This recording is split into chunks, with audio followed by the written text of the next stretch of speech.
अस्सलाम वालेकुम dear students. आज हम अपना नेक्स्ट प्रैक्टिकल की डिस्कशन करेंगे। हमारे पास ये जो प्रैक्टिकल है ये क्या है, स्टडी ऑफ पॉइजनस प्लांट्स। ठीक है, पॉइजनस प्लांट्स क्या होते हैं जो कि बेसिकली हार्मफुल इफ़ेक्ट प्रोड्यूस करते हैं ह्यूमन बॉडी पे अगर इनकी डोज इंक्रीज़ कर दी जाए, बढ़ा दी जाए। इनके क्या होते हैं कि हार्मफुल इफ़ेक्ट होते हैं ह्यूमन बॉडी पे। बेसिकली ये नॉर्दर्न एरियाज़ में पाए जाते हैं। ठीक है, यहाँ पर कुछ हम लोग डिटेल में स्टडी करेंगे अपने पॉइजनस प्लांट्स के बारे में। आप पॉइजनस प्लांट्स में नंबर 1 पे हमारे पास आता है धतूरा, सेट्रामोनियम और एट्रोपा बेलाडोना। सबसे पहले हम डिस्कशन करेंगे धतूरा की। धतूरा क्या होता है, बेसिकली बोटेनिकल नेम क्या है इसका, धतूरा सेट्रामोनियम। ठीक है, ये मैं आपको शो कराती हूँ। ये होता है हमारे पास धतूरा सेट्रामोनियम। उसके बाद क्या होता है कि इसके अंदर फैमिली कौन सी होती है, सोलानेसी फैमिली होती है इसकी, पोटाटो फैमिली। केमिकल कॉन्स्टिट्यूएंट क्या होते हैं इसके, हायोसिन और हायोसामीन। अब पार्ट जो इसका क्या होता है, लीफ एंड फ्लावर वगैरह। सिम्टम्स क्या हैं, ड्राइनेस ऑफ माउथ, माउथ में जीरोस्टोमिया हो जाता है, ड्राइनेस हो जाती है, और फटीग, थकावट वगैरह के लिए इसको इस्तेमाल किया जाता है। नेक्स्ट ड्रग जो हमारे पास है एट्रोपा बेलाडोना। ठीक है, उर्दू नेम क्या होता है इसका, मकोई। एट्रोपा बेलाडोना, ये मैं आपको पिक्चर में शो करवाती हूँ। ये हमारे पास क्या होता है, एट्रोपा बेलाडोना। ठीक है, उसके बाद क्या, इसकी फैमिली, इसकी भी सेम फैमिली होती है, Solanaceae family, potato. Part use क्या है, लीफ एंड रूट होते हैं। कॉन्स्टिट्यूएंट इसके क्या है, एट्रोपिन वगैरह। ठीक है, ये भी ड्राइनेस ऑफ माउथ के लिए इस्तेमाल हो जाती है, जीरोस्टोमिया के लिए, नोजिया एंड वॉमिटिंग वगैरह। उसके बाद हमारे पास आ जाती है organoleptic evaluation of crude drugs containing fixed oil. अब ऐसी ड्रग्स जिनके अंदर फिक्स्ड ऑयल प्रेजेंट होते हैं। फिक्स्ड ऑयल वाली क्या होती हैं कि these are ester of glycol with long chain fatty acid. Fixed oil वही होते हैं जिनके अंदर ईस्टर ऑफ ग्लाइसरोल होते हैं या लॉन्ग चेन फैटी एसिड होते हैं। ये नॉन वोलेटाइल कंपोनेंट्स होते हैं। ठीक है, यहाँ पे कुछ हम इनकी ड्रग की बात करेंगे। नंबर 1 पे हमारे पास आती है एलमंड ऑयल, बादाम का तेल जिसे हम लोग कहती हैं। ये मैं आपको शो करवा रही हूँ, एलमंड ऑयल।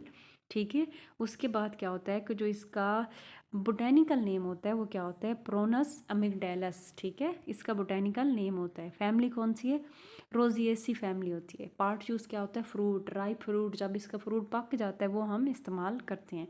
कॉन्सिक्वेंस इसके अंदर क्या प्रेजेंट होता है, सफिंजोलिपिड्स होते हैं इसमें। ठीक है, उसके बाद आता है इसका यूज़ क्या होता है, फ्लेवरिंग एजेंट है, बादाम का तेल जो होता है, लैक्सेटिव है। ठीक है, कॉन्स्टिपेशन के लिए इस्तेमाल होता है, और व्हीकल फॉर ऑयली इंजेक्शन। ऐसे इंजेक्शन जिनके अंदर क्या होता है कि ऑयल प्रेजेंट होता है, ऐसा व्हीकल, वहाँ पे भी इसको इस्तेमाल किया जाता है। ठीक है, अब हमारे पास नेक्स्ट प्रैक्टिकल क्या आता है कि separation of component of mixture of ink by sending paper chromatography. ठीक है, यहाँ पे हम सेपरेशन करेंगे according to the paper chromatography. तो सबसे पहले हम डिस्कस करेंगे क्रोमेटोग्राफी क्या होती है। बेसिकली ये हमारी एनालिटिकल केमिस्ट्री की ब्रांच होती है जिसके अंदर हम क्या करते हैं, कंपाउंड्स की सेपरेशन करते हैं। अब ये जो हमारा प्रैक्टिकल होगा हम परफॉर्म करेंगे, इसमें हमारे पास नंबर 1 पे ऑपरेटर्स में क्या आएगा, filter paper, pencil, capillary tube होगी, पिपेट होगी। ठीक है, क्रोमेटोग्राफी टैंक होगा, स्केल और बीकर, ये हमारे क्या होंगे, ऑपरेटर्स। केमिकल हम कौन से इस्तेमाल कर सकते हैं, ब्यूटानॉल लेंगे, डिस्टिल्ड वाटर होगा हमारे पास, रेड, ब्लू या ग्रीन या ब्लैक इंक, कोई भी किसी भी कलर की अवेलेबल इंक होगी, और एसिटिक एसिड होगा। ठीक है, उसके बाद हम प्रिंसिपल पढ़ेंगे, किस प्रिंसिपल पे पेपर क्रोमेटोग्राफी वर्क करती है।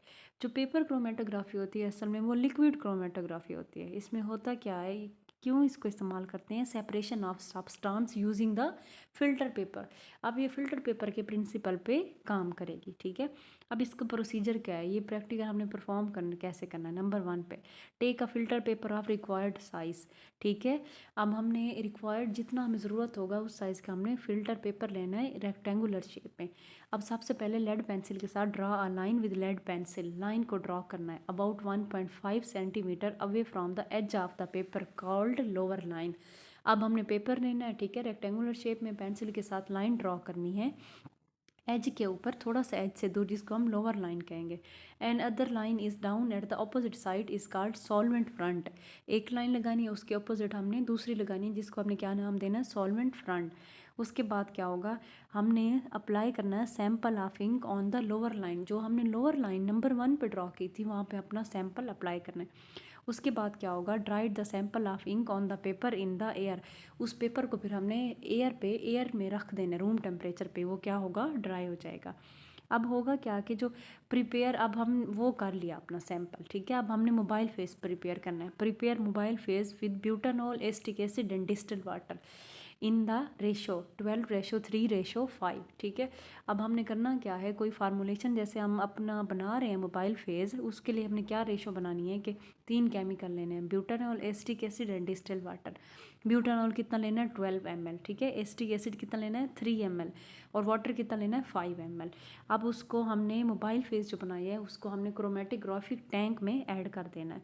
अब वो जो फिल्टर है हमारा, now place the filter paper in the tank in such a way that edge of the paper is dipped into the tank of the mobile face.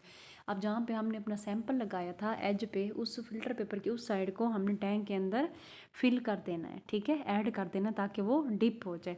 पर the sample of the ink would not touch the mobile phase, ठीक है। जो हमने ink का sample लगाया है वो उसको टच ना करे। Place the tank carefully so that no one can move or touch it. अब हमने उसको प्लेस करना है केयरफुली ताकि वो आपस में टच ना हो सके। हमारी ऑब्जर्वेशन क्या होगी कि ऑब्जर्वेशन विल मूव अपवर्ड। हमारी ऑब्जर्वेशन में होगा क्या कि जो हमारा मोबाइल फेस है बेसिकली मूव करेगा upward and component of ink are separated on the base of relative polarity. और जो हमारे इंक के कंपोनेंट हैं वो सेपरेट हो जाएंगे on the base of polarity, मतलब कितने वो डिसॉल्व होते हैं। Now we remove the filter paper. अब हमने क्या करना होगा कि फ़िल्टर पेपर को हम रिमूव कर देंगे टैंक से। ड्राइड इट वेल, फिर हम उसको ड्राई कर लेंगे। Now it is called chromatogram. जो ड्राई जब हो जाएगा उसको हम क्या कहेंगे, क्रोमेटोग्राम।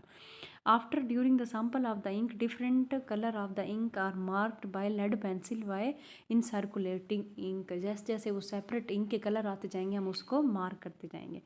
अब हमारे पास इसकी आर एफ वैल्यू क्या होती है, बेसिकली जो आर एफ वैल्यू होती है वो क्या है कि distance covers by ink component. जो अब हमने इंक का सैंपल प्लेस किया था उन्होंने कितना डिस्टेंस कवर किया, distance cover by mobile face. वो जो हमने फ़िल्टर पेपर डिप किया था मोबाइल फेस में उसने कितना डिस्टेंस कवर किया, उससे फिर क्या होगा कि हम अपनी कैलकुलेशन को ड्रॉ कर लेंगे।